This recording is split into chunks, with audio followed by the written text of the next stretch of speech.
Hello, this is IMS, the author of the program audio series. The episode you're about to hear comes in 3 parts, and is a product of over a dozen collaborators. Should you be inclined to buy us a beer afterwards, you can find ways to support the show at programaudioseries.com/support. Or simply subscribe on Apple Podcasts. The program comes for us all. Recorded shortly after the events it covers took place, the following investigative report serves as an example of the true crime genre. Once a hugely popular form of audio storytelling, it has since fallen into obscurity. Recurring musical motif is Chaconne in F minor by Johann Pachelbel, performed by Burkhard Fischer and Tibor Pinter.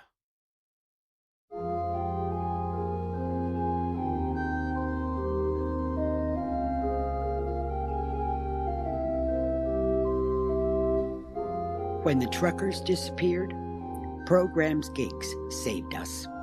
Back then, we were a transit town, the last one before the desert. Any trucker heading east would stop here to fill up his gas tank and his stomach. But then electric engines appeared and gas tanks disappeared. And then self-driving trucks appeared and the truckers disappeared. And we would have disappeared too if it weren't for the program and the gigs that it brought us. So it ain't surprising, really, that when the government attacked the program, the people of Neumatt rose to defend it. You could say that without the program, Neumatt wouldn't be on the map, both figuratively and literally. Neumatt might have been saved from removal off the map, but it's still at its heart a sleepy town of a few hundred people. Mayer was the first person I interviewed upon my arrival. That's one of the benefits of reporting from small towns. Officials are ready to talk to whomever shows up and happens to carry a microphone. Then again, it's not likely she had a better way to spend the afternoon. Just like officials elsewhere, Mayer's role is largely ceremonial, and all real decisions are made through the program. Being the de facto birthplace of the system change, events at Neumatt occupy almost a mythological place in the public imaginarium, and just like all myths, it doesn't compare favorably with reality. The only remnants of the revolution still standing are a rundown museum and a plaque celebrating the update, which is just as well.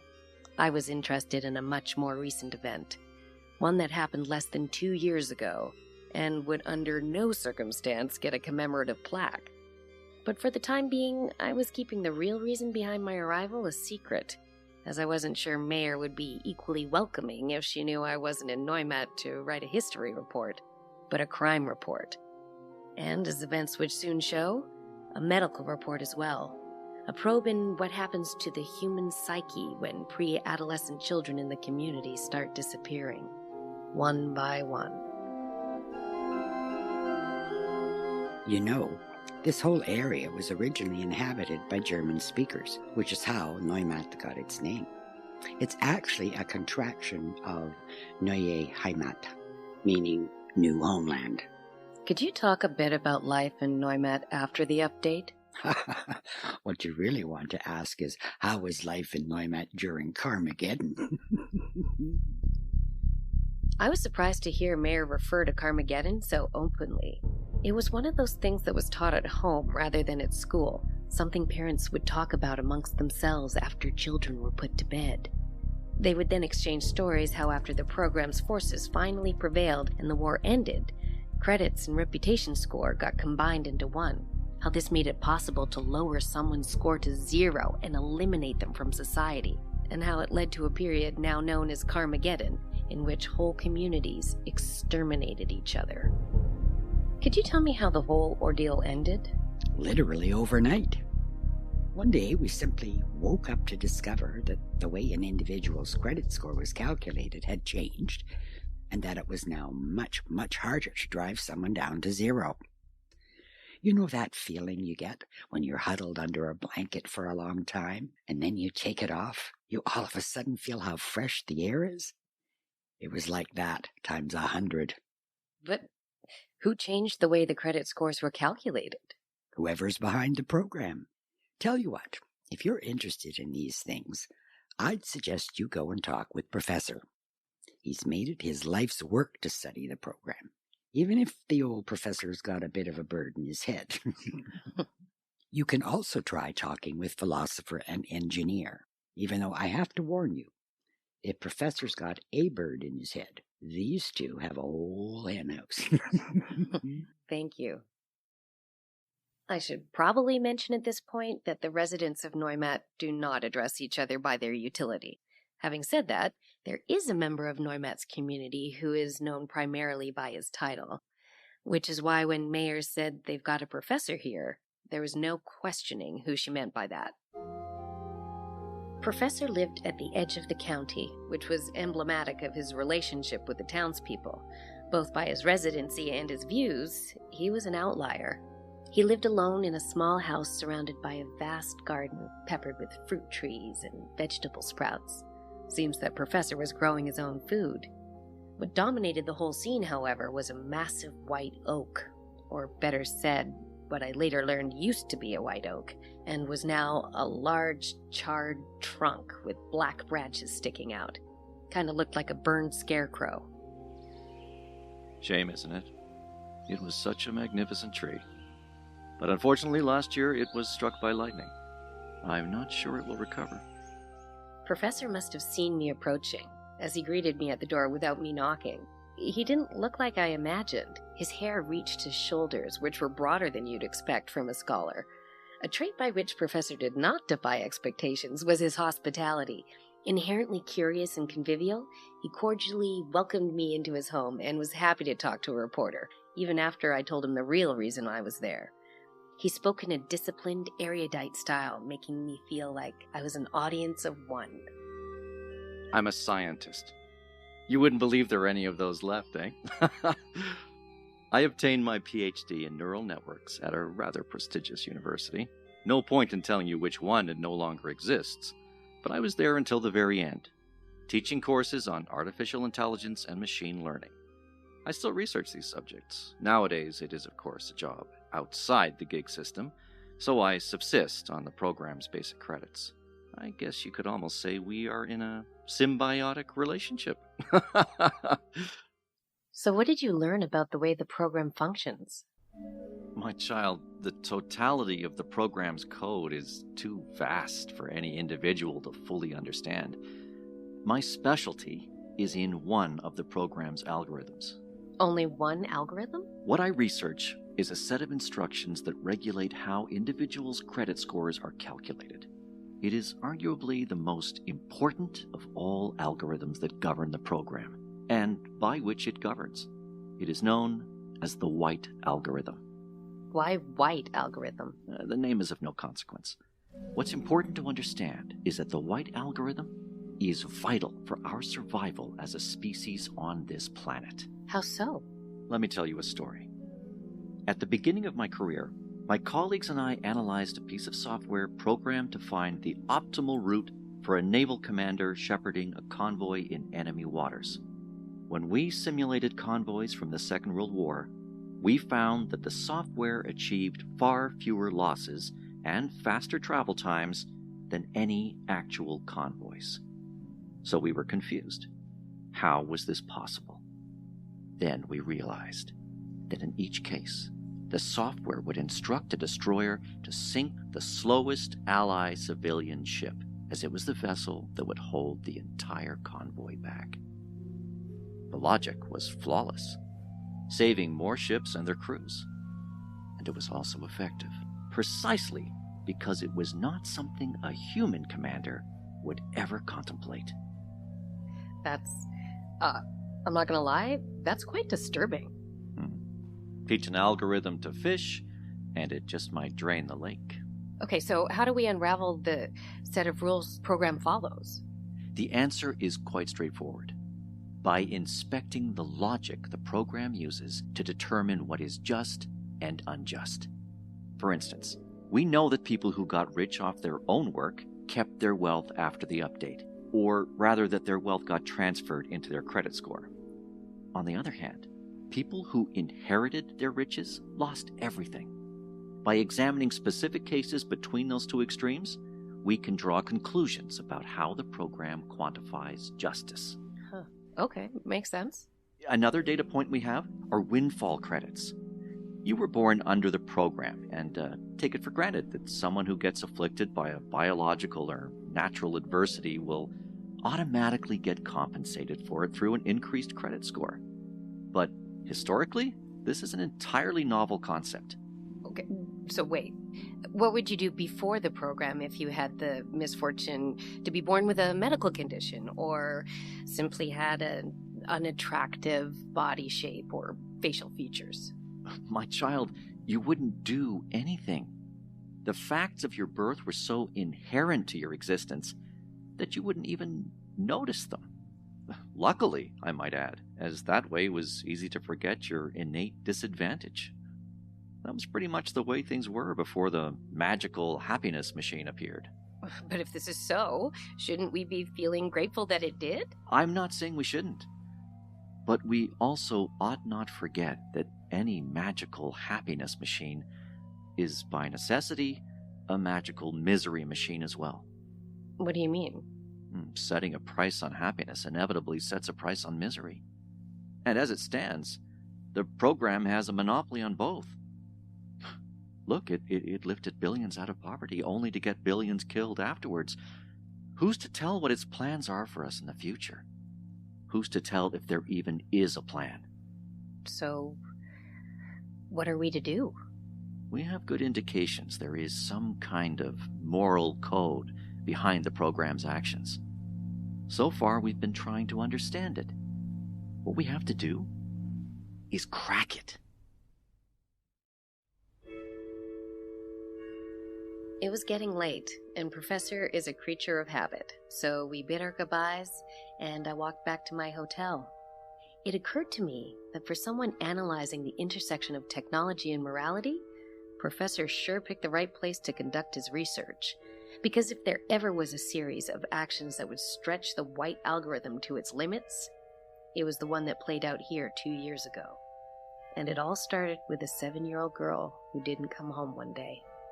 Her name was Sarah. What's important to understand is that at the beginning, it was not entirely clear if Sarah was missing at all. Her mother, the town teacher, lived separated from her husband, a vehemently violent man from the city. After moving to Neumatt, the townspeople lowered his credit score to 0. Twice. The first time after he smashed the town's bar, the second time after he smashed the bartender. But for some inexplicable reason, on neither occasion had he ended up on the program's firing list. These incidents explain why Sarah's father was somewhat of a hermit, choosing to live alone in a cabin outside the town.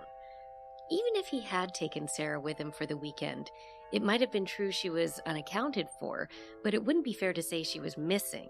After all, the man was her father, a fact her mother, teacher, was acutely aware of.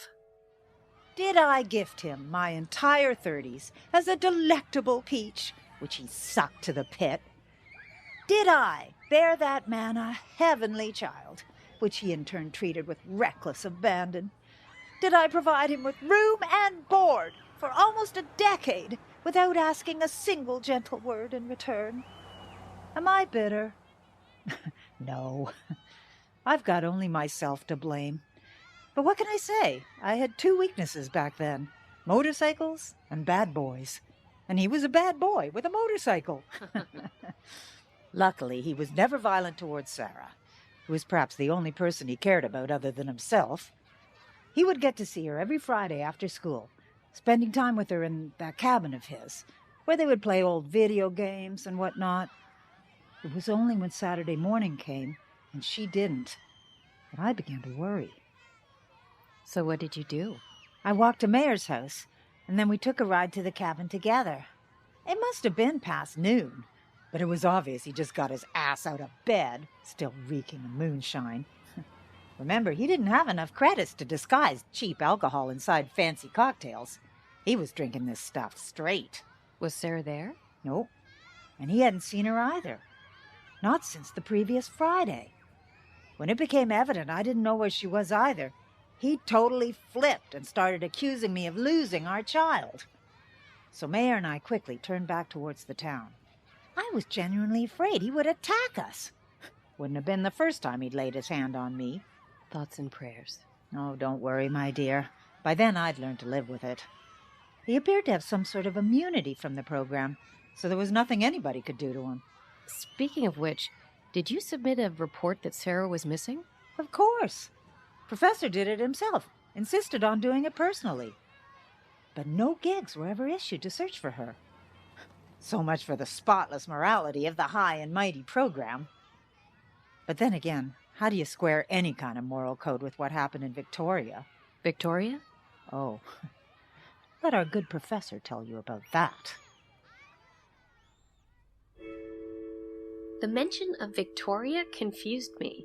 It sounded like a name of a place, but I had no idea where teacher was referring to. But wherever it was, it would have to wait, as I had a more pressing concern raised by a detail in teacher's story. If Professor insisted on reporting Sarah's disappearance personally, and if this prompted no reaction from the program whatsoever, it didn't necessarily mean that the program was unresponsive. It was also possible that a report was never submitted at all. Which prompted me to seek a deeper insight into Professor's character and his theories. At the opening of the story, I likened my investigation to a medical report, and if this was the case, it was time to get a second opinion.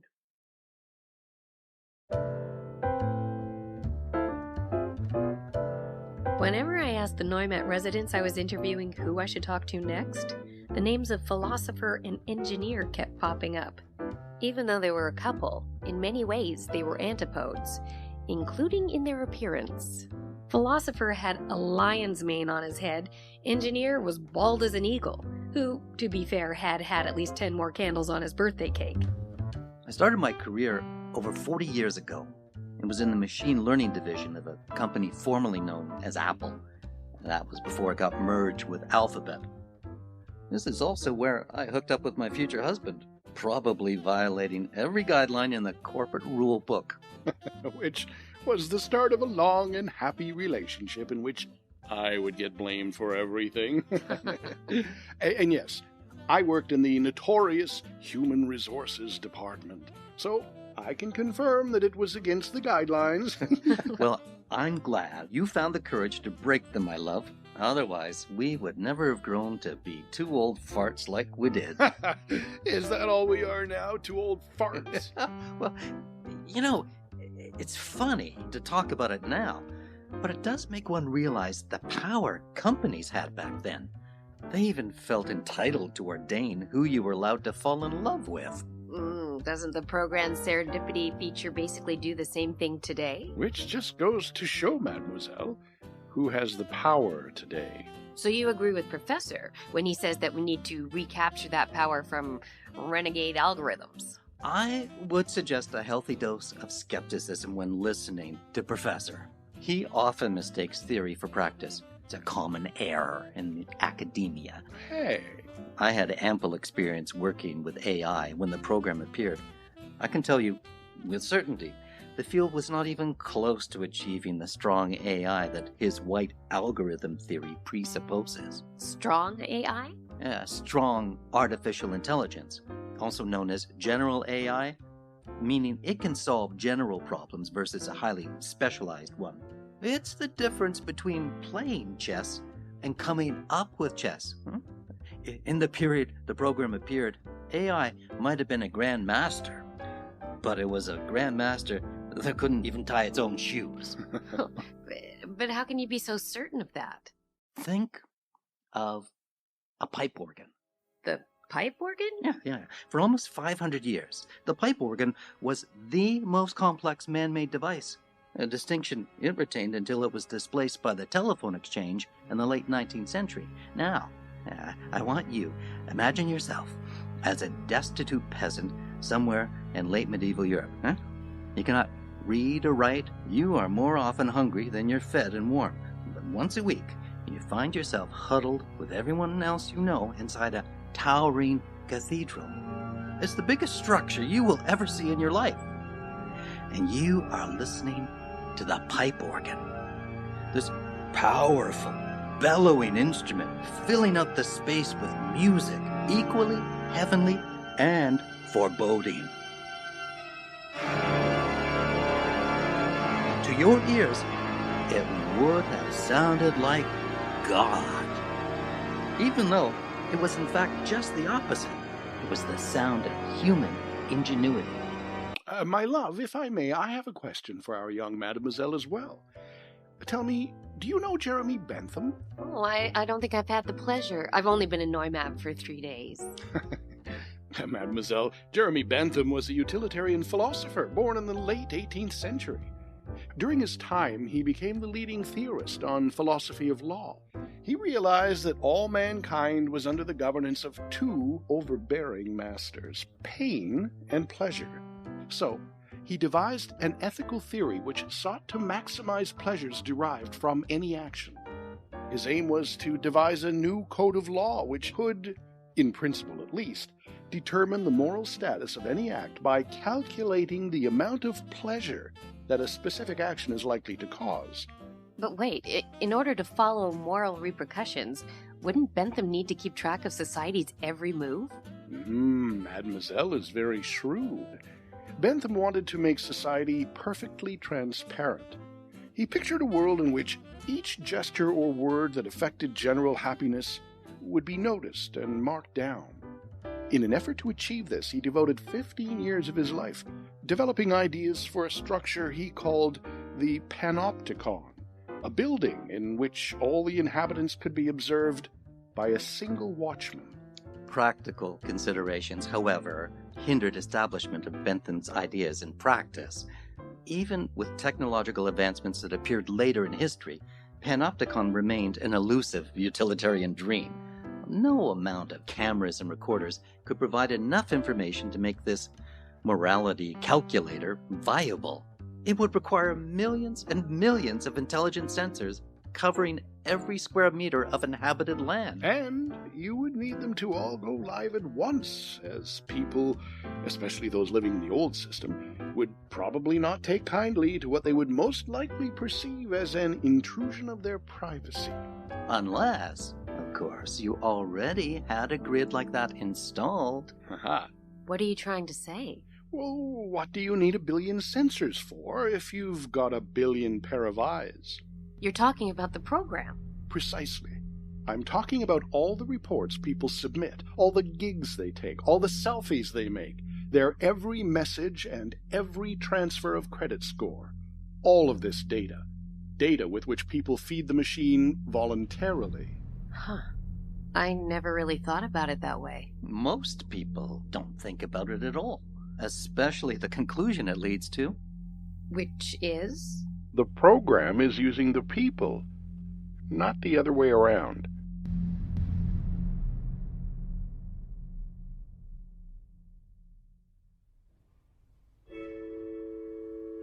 I won't lie. I found engineer and philosopher's theory of artificial intelligence intriguing. I wanted to discuss in more depth how it related to Professor's white algorithm hypothesis, but this and other debates would have to wait, as night snuck up on me again.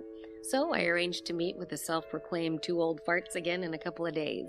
This was becoming somewhat of a ritual.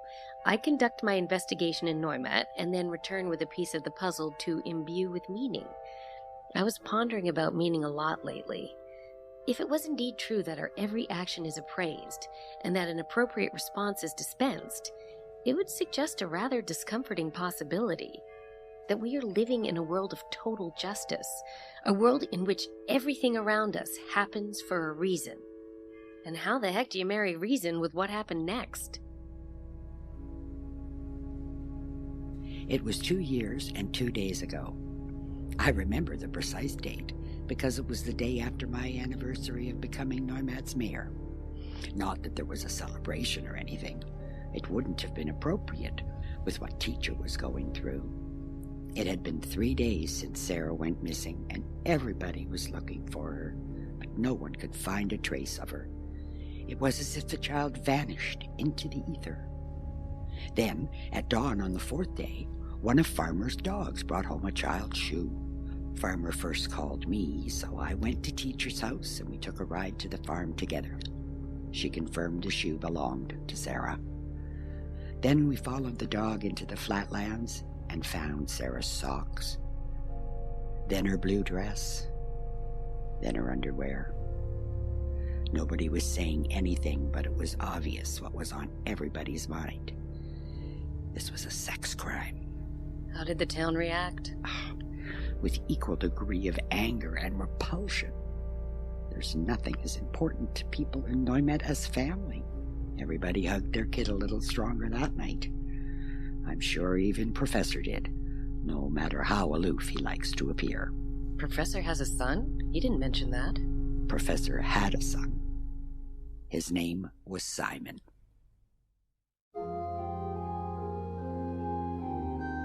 Do you want to talk about Simon? Or learn the story behind Victoria? I once again paid a visit to Professor's abode, doing my best to ignore the scorched carcass of a white oak in the front. I was there the minute the clock struck 5. Professor allotted exactly an hour for our discussion, almost like it was therapy, even though I wasn't sure who was the patient and who was a therapist in this simile. The other thing I didn't understand was why I was being impelled to choose a topic. However, as I'd soon find out, it was precisely dilemmas that were our topic du jour. Tell me about Victoria. You can try, but you won't find Victoria on any map. Not because it's too small. At its peak, it was home to almost 10,000 souls. Though referring to Victoria having a peak might be a bit misleading. Why? Because the town existed for barely 10 years. So how was it formed? It was established shortly after the update, mostly by people who got the short end of the system change. Ex-officials, and whatever remained of the government at that point. And researchers. A lot of researchers. The neighborhood where I resided was composed mostly of my fellow academics. Oh, so you lived in Victoria as well? Yes, I lived in Victoria, and I lived well. The community as a whole was very well off, especially considering this was so soon after the war. What were you doing there? We were conducting experiments to decipher the white algorithm. Have you ever heard of the trolley problem? That's the one in which you have to solve a moral conundrum, right? Mm-hmm. Like choosing if you want to purposely divert the streetcar to another track and kill one person in order to save 5 people who would get killed otherwise. Good, yes, exactly. Trams or trains were a bit out of our reach. We just didn't have access to them. Since this was happening after the update, our instruments were by necessity cruder. What do you mean by cruder? We started with buildings. As part of our first experiment, we placed gas cylinders inside the school and set a timer to ignite them. Needless to say, our wives weren't too happy about that. You mean you were living there with your families? Of course. Oh, but worry not. This was done without any children being around. We chose to bomb the school because education is traditionally viewed as a moral good. So we wanted to see if threatening to blow it up would prompt the program to prevent it from happening. And did it? No. We even submitted an anonymous report to the program that a bomb was going to detonate in a school within the next 24 hours. However, no gig to prevent this was issued. No one showed up. Which is probably for the better, as this way you didn't have to blow up the school after all. Well, of course we did. We had to prove we were serious. Like I said, Victoria's community was affluent, so fixing the school was not an issue for us. It was a small price to pay for what we had learned. Which was? Which was that buildings and material possessions clearly weren't part of White Algorithm's formula. Which is why we started using animals next. That's horrible. My child, please do not think me callous. I do understand your inhibitions, but you are forgetting the historical context. We were just coming out of a war with the program. There was no way to judge how magnanimous a victor it would be. And seeing that less than a year later Carmageddon started and billions perished, it turned out we were bloody right to worry too. But then we got incredibly lucky, because it was at that point that windfall credits were introduced. Yes, you mentioned the other day how getting compensated for misfortunes was a novel concept. For us, it was more than that. Windfall credits opened a whole array of new experiments we could conduct. Well, like what? One of my colleagues had a truly breakthrough idea. After observing that people with a visible handicap were given more credits, he wanted to see if this was going to apply to him as well. So he cut off his finger. That's insane. The only insane part is that he was indeed awarded windfall credits. And not because the program lacked any information before bestowing them. The colleague submitted a detailed report about the incident himself. The program knew he had self-mutilated. This basically confirmed that the logic guiding the program was artificial. I mean, what kind of sane person would award credits for self-mutilation? I'm wondering more what kind of sane person would self-mutilate. At that point, Professor put down the teacup he was holding and then brushed his hair back, allowing me to notice for the first time that his ears were missing. My child, the intellectual acuity of our experiments is irrelevant. What is important is that they were necessary, especially since experiments were being conducted in the opposite direction as well. What do you mean the opposite direction? As we were running our experiments on the program was experimenting on people. You see, what we call the white algorithm is in reality not one, but many different algorithms, tweaked over time. Wait, how is it possible to test multiple versions at the same time? By releasing different versions in different communities, preferably in isolation. In practice, this often means islands. New Zealand seems to be a popular one. That's where windfall credits were first introduced. There are strong indications that Carmageddon was kicked off on Iceland. These are just the experiments committed to the main branch which we got to see. Who knows how many never made it to us, but got discarded after a discouraging trial. I hadn't thought about that. We studied the program, and it studied us. Told you it was a symbiotic relationship. Well, until it got cut short. How? Unknown to us, the program issued a gig to have Victoria's water treatment system poisoned. 48 hours later, everybody in the city was dead.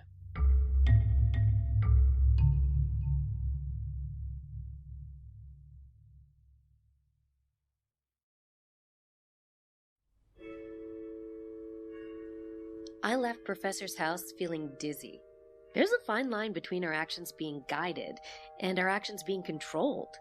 If Professor was correct that the white algorithm was directing our behavior, it would imply that we're not really free. But then again, free to do what? Free to take advantage of each other? To drop bombs on one another? To devour animals? It's good that I wasn't free to do that. I wondered if people before the program felt the same way. Or would they flip out if you took away their paper money, their guns, and their drumsticks? But I quickly abandoned this line of thinking as it was adding more questions to an already high stack. A stack which included the mystery of how Professor survived the mass poisoning in Victoria and lived to tell the tale. Or what about Professor's wife and son Simon? Did they make it out alive? Seeking illumination, I decided to go back to the person that mentioned Victoria in the first place. It was time for a lesson from Teacher. Your ex-husband, Sarah's father, he came from Victoria, didn't he? Never a proponent of subtlety, I decided to open the conversation with my strongest move. Luckily, my gambit worked.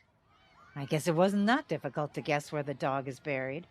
Is he the one who poisoned the water? And is that why he's under the program's grace now?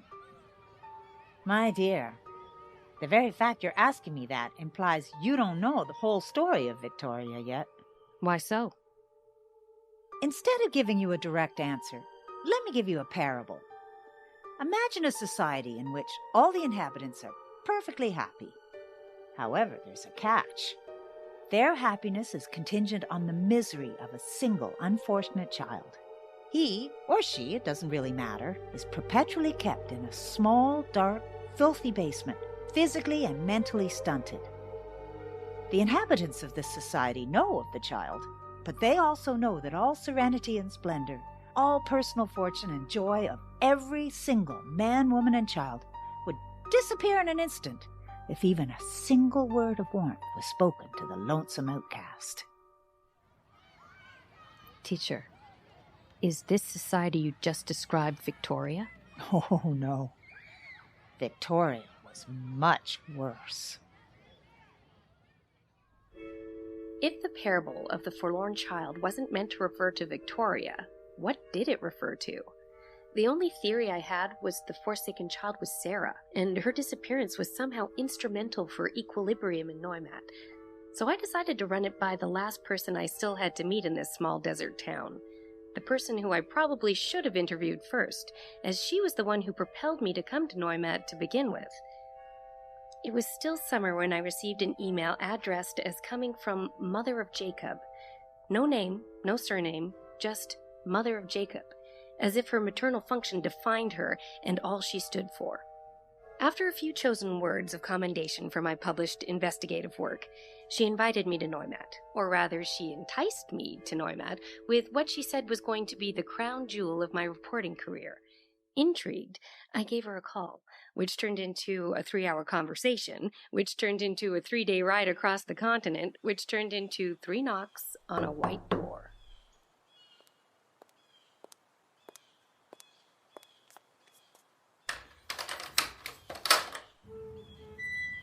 Welcome.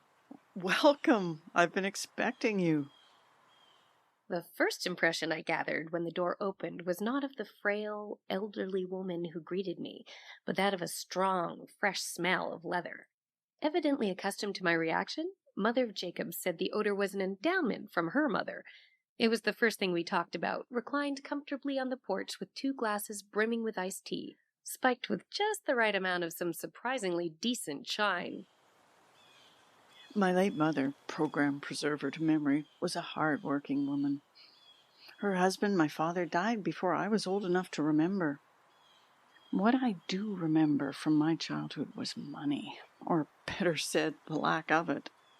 Looking at it now, it's mind-boggling how much our lives revolved around money. My mom was a seamstress. She sewed leather upholstery at the local furniture factory.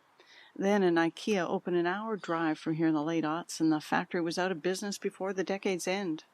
Unfortunately, Mom was already over 50, the unofficial cutoff point past which you were no longer interesting to employers. How old were you at the time? I was 16 years old. I had to help my mom somehow. Since there were 10 applicants for every opening at the aforementioned IKEA, she opted for a different kind of opening, that of an account on the Etsy, a web service where craftsmen and artisans could sell their handmade wares.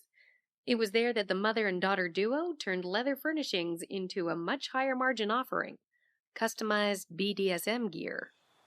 Harnesses, collars, garters, floggers, whips, gag masks, strap-ons. Anything that could be made from leather, latex, rubber, we made, and all produced by an underage girl and a widow. It was what sustained the 2 women and allowed them to live rather comfortably, even after Mother of Jacob earned her moniker and gave birth to a baby boy when she was just shy of her 19th birthday. First couple of years were rough. I got pregnant. Mom's mental health problems started during that period as well. That made things even more difficult. Luckily, our profits skyrocketed after the system change. As you can imagine, BDSM paraphernalia is not exactly part of our program's planned economy. I guess it only makes sense that in a world of comfort, the highest traded commodity is pain. You bet. I tried to breach the subject of how she ended up being pregnant at 19, but she immediately deferred the conversation to what she called the only positive result of the whole affair: Jacob. When Jacob was restless as a baby, I wouldn't give him a pacifier. I'd give him a pencil. I could give him some paper and crayons, and he would draw for hours, happy as a fool. Even at that early age, well, let's say it was obvious my Jacob was never going to invent gunpowder, but that child could draw.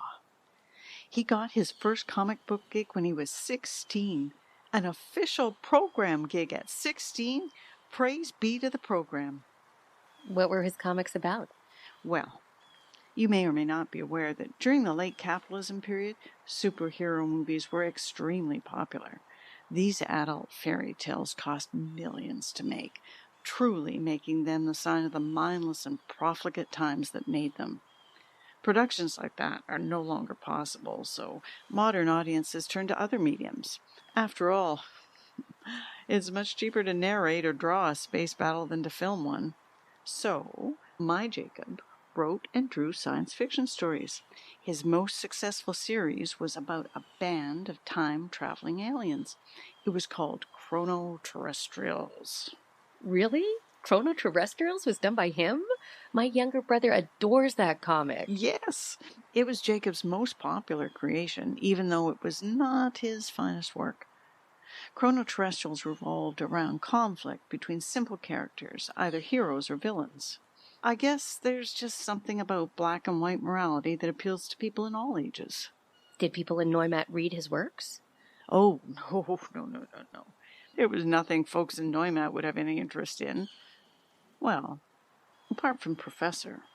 Professor loved comics, and he was very fond of my Jacob in general.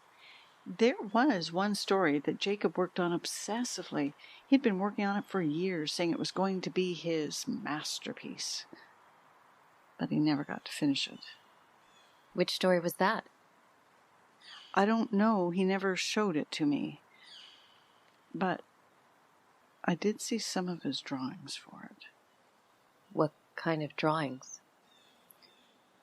You have to understand about my Jacob. He was peculiar. He was never the most social person in the world. He liked to keep to himself. He never showed much interest in company, especially not of, women. At first, I thought that my Jacob was just not into girls, but into boys instead. Then I found a folder of his drawings. Program, forgive me. The drawings, they were extreme. Females bound, gagged, and penetrated. Being in my line of business, this was nothing I hadn't seen before, but it wasn't the BDSM that shocked me. It was the age. They were all clearly prepubescent, which was how I found out that Jacob, my Jacob, was into girls after all. Really into girls.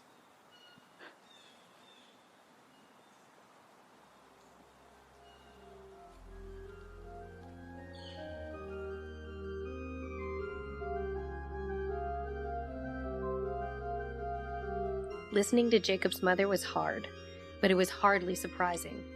Not after what Mayer had told me in a conversation recorded that very same morning. I was coming back home from the library.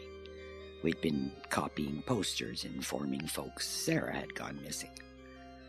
When I got to the top of my street, I saw a big crowd in front of my house. I could see Professor and Teacher and Farmer, maybe 6 or 7 others. And surrounded by them was my husband. His eyes were red and his voice was shaky, and he hugged me hard. Then he told me that 2 more children had vanished, and that it was our daughters, Maria and Becky, our 2 little girls. Sarah's disappearance wasn't an accident. Someone was abducting children in Neumatt.